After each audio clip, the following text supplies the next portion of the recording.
పత్రికా విలేకరులకి, మీడియా మిత్రులకి అందరికి కూడా నా నమస్కారాలు. గత 15 రోజులుగా కూడా మన యొక్క శుభచ కింద కొన్ని సమాచారాలు జరుగుతూ ఉందని చెప్పి తెలియజేసుకుంటున్నా. గతంలో కూడా నేను ప్రెస్ మీట్ పెట్టాను. దానిలో కూడా ఇదేవరు కూడా వివరించడం జరిగింది. ఈ సూపర్ బజార్ని ఇక్కడెక్కడో అవకతవకలు జరుగుతూ ఉంది. అనాథరైజ్డ్గా బల్క్గా ఓటర్ని ఎన్రోల్మెంట్ చేస్తూ ఉన్నారు అనే అపోహలతో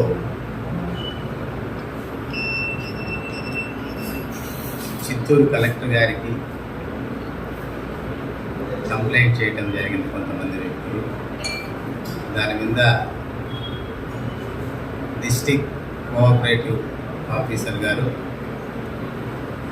ఆ తర్వాత పలమనేరు ఆర్టీఓ గారు కూడా మన సూపర్ బజార్ని తనిఖీ చేయటం జరిగింది.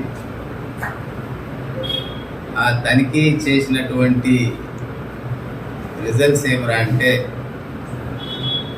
ఇక్కడ ఎక్కడ కానీ అవకతవకలు జరగలేదు. మనము బల్క్గా అంటే సమిష్టిగా మెంబర్స్ని మనం జాయిన్ చేయటము జరగలేదు.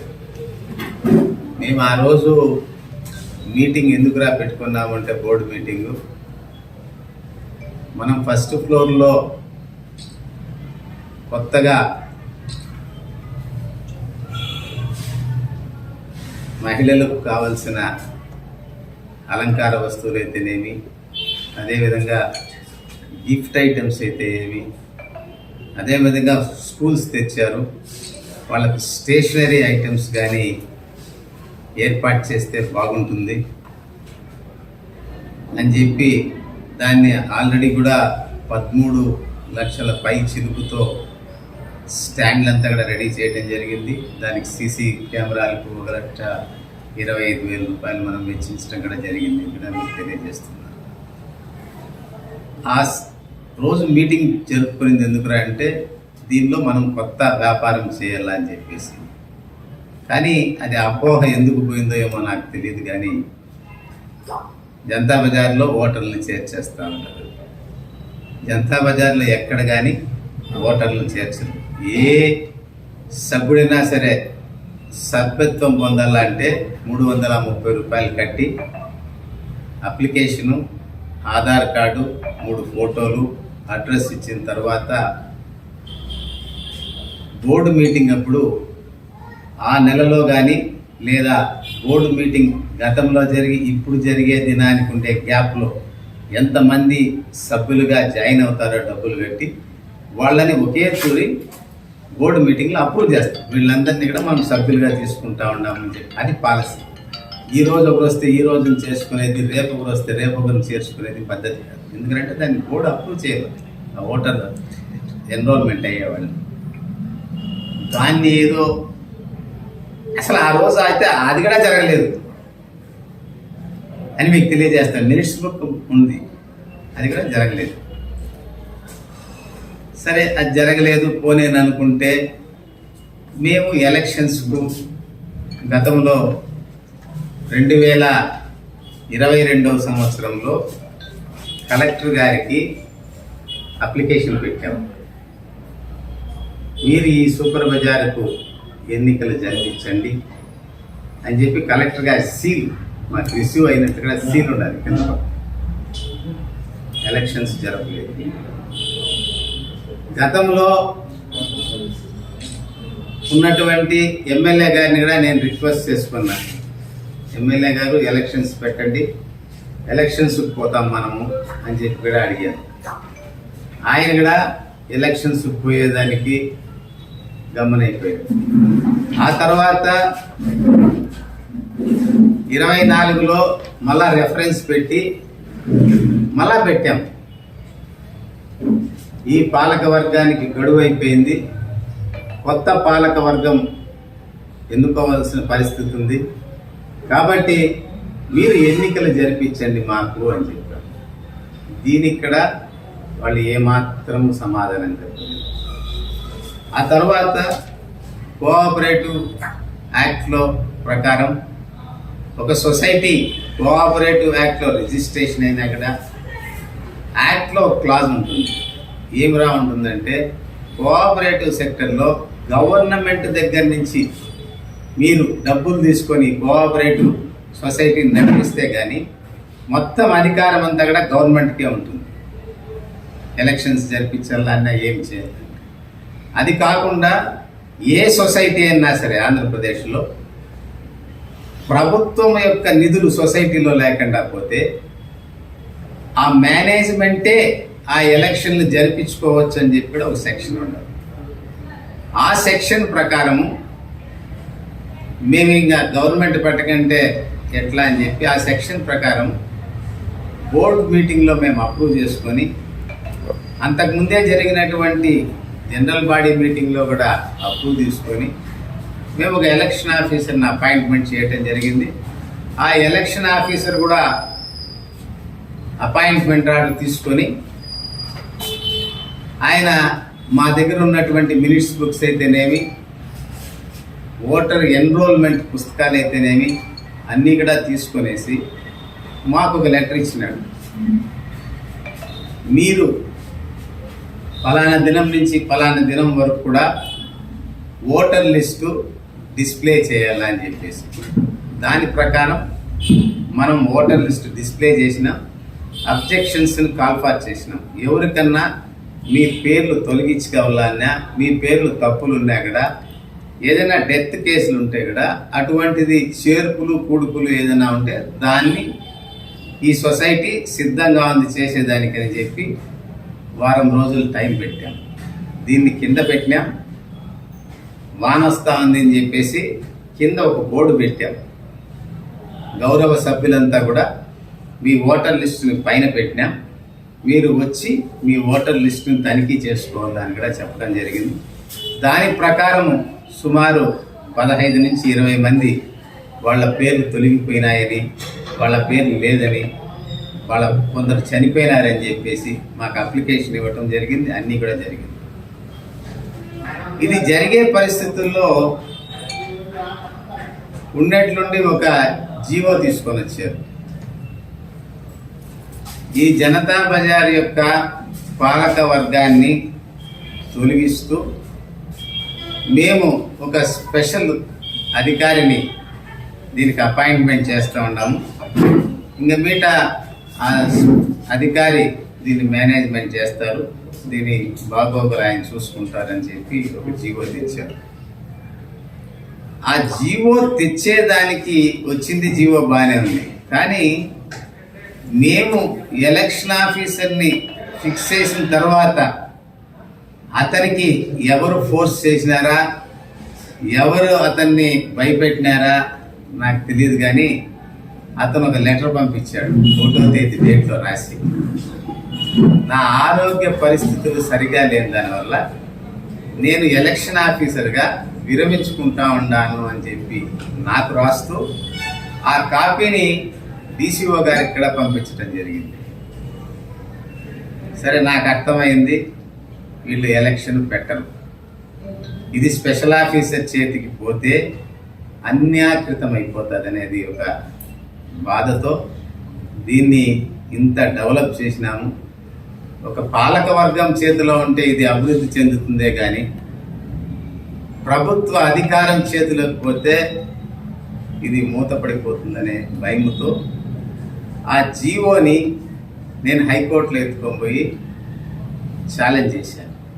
హైకోర్టులో జడ్జి గారు విన్న తర్వాత గవర్నమెంట్ మమ్మల్ని సస్పెండ్ చేసిన 415 జీవోని సస్పెండ్ చేస్తూ ఆ తర్వాత ఎలక్షన్ ఎక్కడ నిలిచిపోయిందో అక్కడి నుంచి ప్రొసీడ్ కావాలని చెప్పేసి కూడా హైకోర్టు ఉత్తర్వులు జారీ చేయటం జరిగింది. ఆ ఉత్తర్వులు కూడా మనకు నిన్నటి రోజు అందటం జరిగింది. ఈ ఉత్తర్వుల ప్రకారం ఆ జీవో ఎప్పుడు సస్పెండ్ అయిందో ఆయన ఇక్కడి నుంచి తొలగినట్లు అయిపోయింది.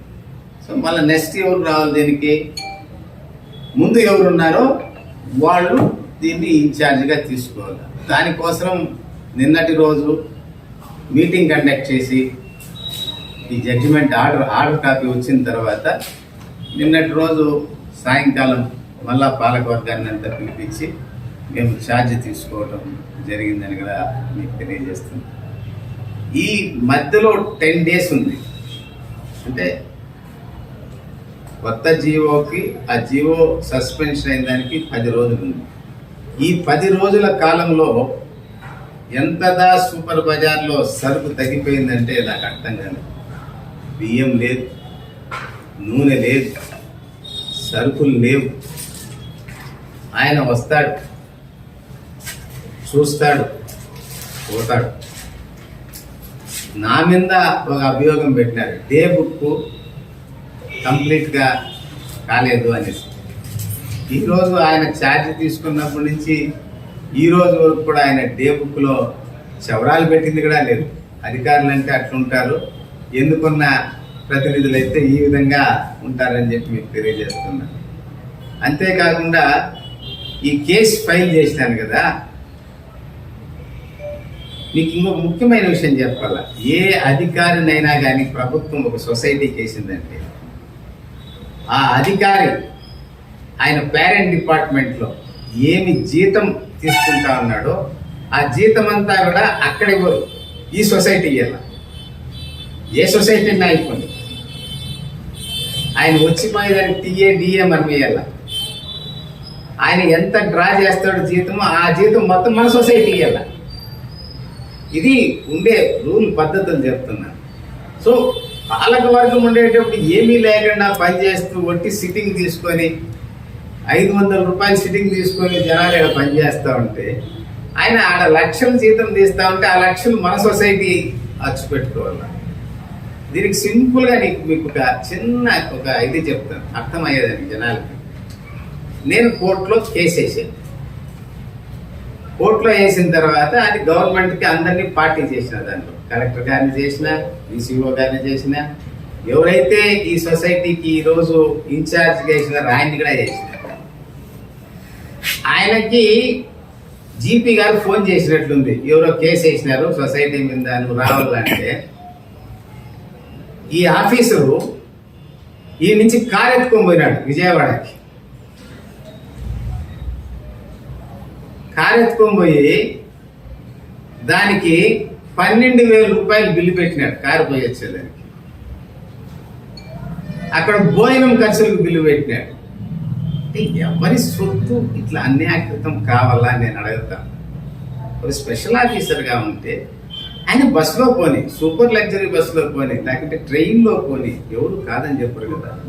ఒక కారు ఎత్తుకొని పోయి దాని డబ్బులు ఈ సొసైటీ మీద నెత్తినేసినారు 12,000 రూపాయలు. దానికి బిల్లు పెట్టిండారు. మేము ఇన్నేళ్లుగా ఉన్నాం, ఇన్ని సంవత్సరాలుగా ఈ వ్యాపారాన్ని అభివృద్ధి చేసినాం, ఇన్ని కొత్త వ్యాపారాలు తెచ్చుకున్నాం.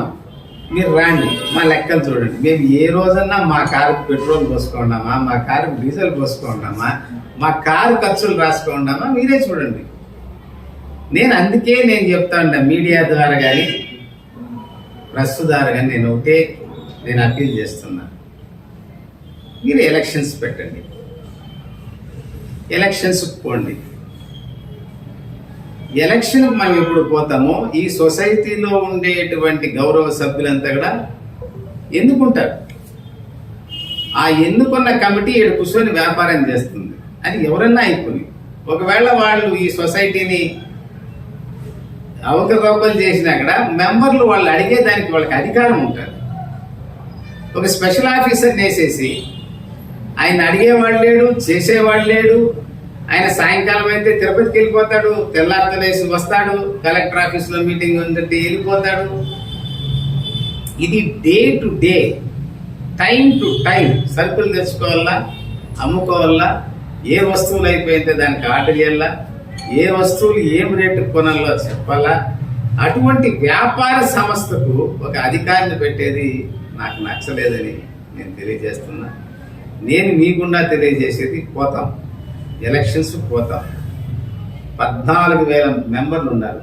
దీనిలో 11,000 పై చిలుకు 300 రూపాయలు కట్టినట్టు మెంబర్లు ఉన్నారు. వాళ్ళు ఎందుకోమని చెప్పండి, ఎవరు ఎన్నుకున్నా సరే. నన్నీని కాదు నేను చెప్పేది. ఆ రోజు ఎవరెవరు వ్యక్తులు నామినేషన్ వేస్తారు, ఎవరెవరు విత్డ్రా చేస్తారు, ఎవరెవరు ఫీల్డ్లో ఉంటారో అది ఆ రోజు తెలుస్తుంది. ఆ ఫీల్డ్లో ఉండే క్యాండిడేట్స్ని ఈ 11,000 పై చిలుకు ఎన్నుకొని దానిలో ఒకరు అధ్యక్షులు, వైస్ ప్రెసిడెంట్ అవుతారు, మెంబర్లుగా అవుతారు. వాళ్ళు పరిపాలించేదానికి వాళ్ళకి అవకాశం ఉంటుంది. వాళ్ళు జవాబుదారీతనం ఉంటారు అనేది నా ఉద్దేశము.